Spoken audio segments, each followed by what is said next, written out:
Hi guys, welcome to a new lesson. Today we're going to talk about the push-pull technique. The push-pull, it's a great exercise for our wrist motion and finger motion, and it's a great technique for speed and control too.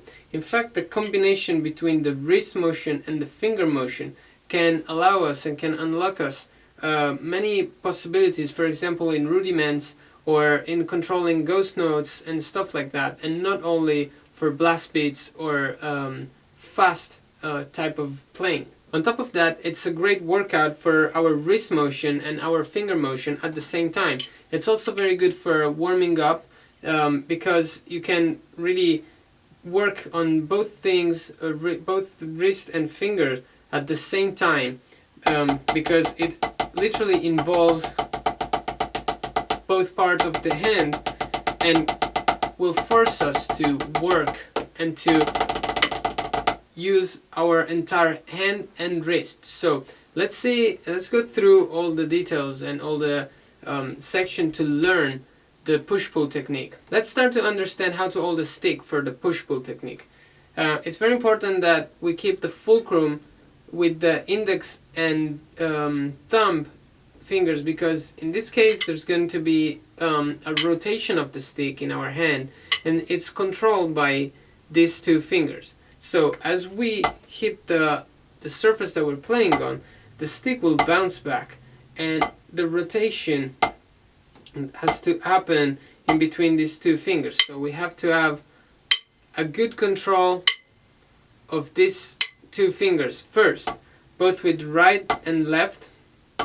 So learn to accept, okay, this rotation of the stick in our hand, and then the rest of the fingers will just lay on the stick. So we're not just going to play with these two fingers, but we're actually going to use the whole hand, but the fulcrum point has to be between the thumb and index fingers. Compared to the other grips and techniques that we will see and that we saw already, there's a big difference between the push-pull and on the others. That usually with the others we want to follow the stick back, and instead in this technique we want to actually continue our the way that our hand is going and let the stick bounce back. So if I had to do the push-pull technique without the stick in my hand, the motions that my hand would do would be these ones.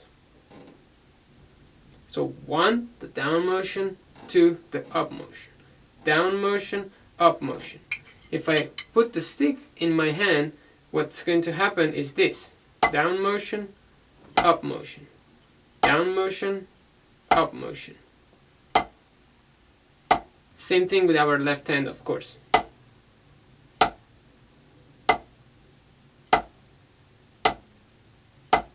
Okay, so in this case the rebound, it's still very important, but we don't want to follow the stick with our hand, but we actually want that the hand continues its path and let the stick bounce back going in the opposite direction.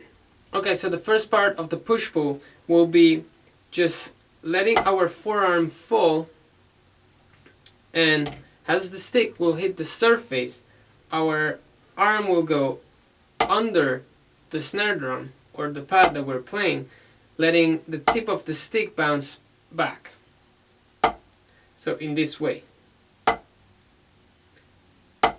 And instead of just stopping here, we will have to go back up with our arm also. So from here to here.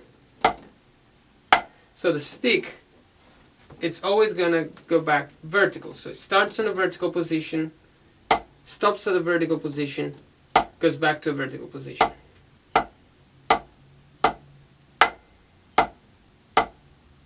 So while we squeeze our fingers, we go back with the forearm, so that we will be ready for the next stroke already, without having to stop it, raising the stick, and go back and do another stroke. So it's going to be 1, 2, 1, 2, 1, 2. Same thing with our left hand, always. So now that we know how the push-pull works, let's see in how many different ways we can use the push-pull. For example, we can use it for single strokes, and we can start going from a slow tempo using our arm to speeding it up a little bit until we don't shift to a wrist motion only. And of course, the fingers will always be involved. But the injection of the motion will go from the forearm to the wrist. Same thing with our left hand as always.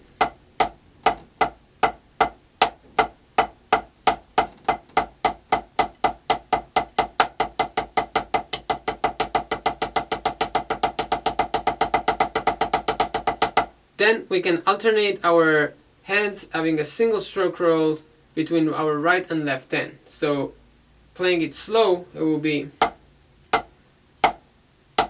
right, left, down, down, up, up. Then speeding it up.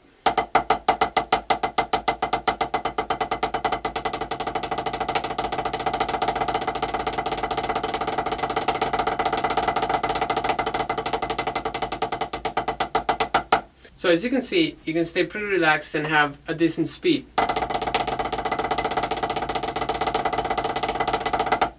And a decent volume too. But we can also use the push-pull for the double strokes. So playing right, left, right, left. So down, up, down, up, down, up, down, up.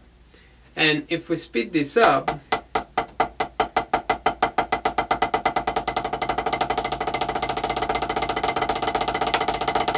will allow us to have a good dynamic and stay pretty relaxed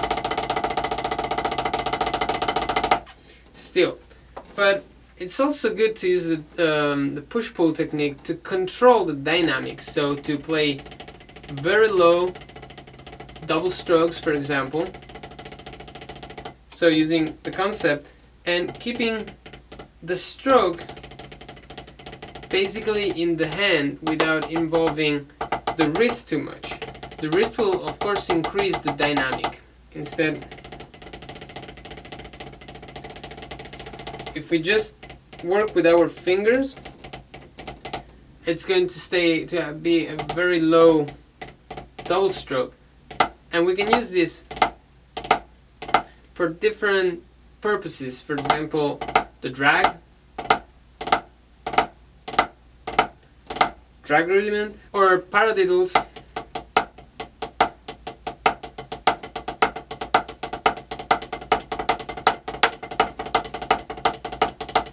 So it's going to be right, left, push, pull, right, left, push, pull.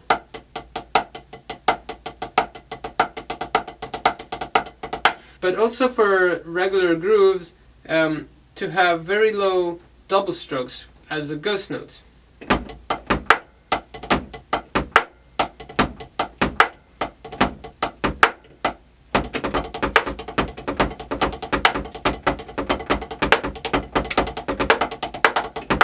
So we can use this technique in many different ways. It's great for blast beat. It's great to control ghost notes. It's great for double strokes. It gives you a lot of rebound, even if there isn't a lot of rebound because of the wrist motion that's involved. So we could also use this on surfaces that don't have a lot of rebound. For example, the toms and floor toms, depending on how we tune it.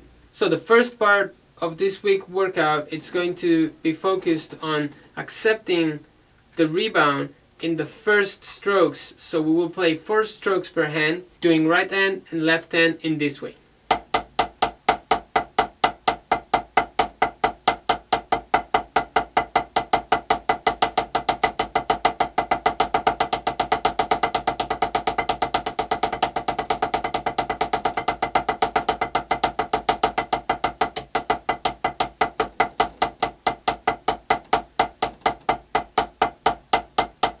So in this way we will get used to landing with our arm, so doing the first stroke and accepting the rebound in the first stroke,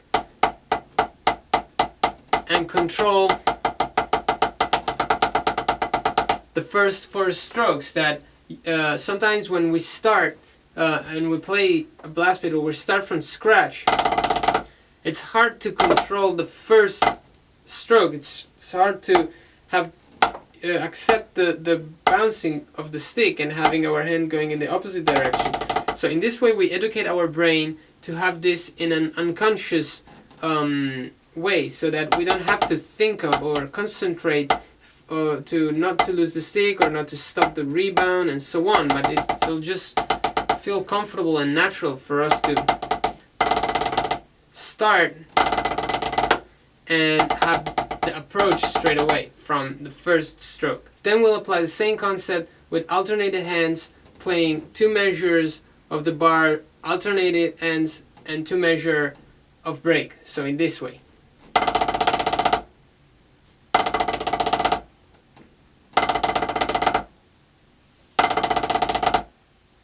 1, 2, 3, 4. 1, 2, 3, 4. 1, 2, 3, 4. 1, 2, 3, 4. So in this way we will really break down every situation when we're just going to use one hand or alternated hand, and again we're just educating our brain to accept the rebound, to accept the fact that when we will start in this way we won't feel any tension, or we won't have any problem with the impact, with the first impact of the stick on the surface that we're playing on. The second part of the workout, it's going to be play 60 seconds each hand, then unison, then alternated using the push-pull on the click track, and then increasing the speed at least 5 times. So in this way, let's do it.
We can use heavier sticks like aluminum sticks or marching band sticks or whatever sticks you can find to do these exercises, so that we really feel if we're synchronized to the rebound and we're not working lifting the sticks, because as you lift the stick with one of these sticks you will feel it straight away because they're very heavy. So it's a very good way of understanding if everything we're doing is correct.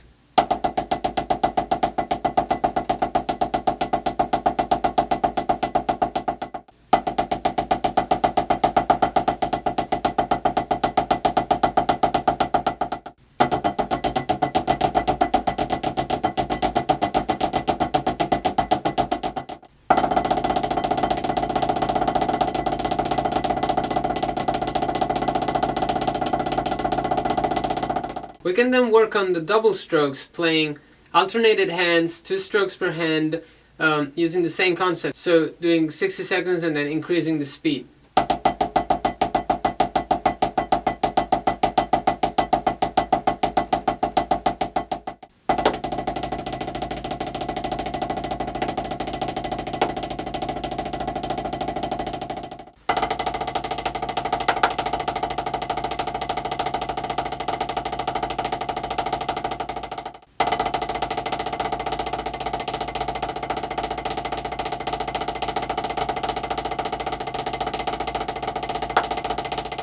So let's pay attention to the distances between the notes, that we're synchronized with the stick so we don't feel the weight of the stick neither in the single strokes or double strokes, with heavier sticks or lighter sticks. It doesn't matter. We always have to have the same feeling. We always have to be synchronized and have the spaces between the notes even, so that we give the right effect that we want. And the dynamics. Let's make sure we don't play the first stroke very loud and then the second lower. Okay? Don't have this type of sound, but one sound. Unless, of course, it's not the effect that you want to give to what you're doing. Okay, so have a good practice, and I'll see you next week with another episode.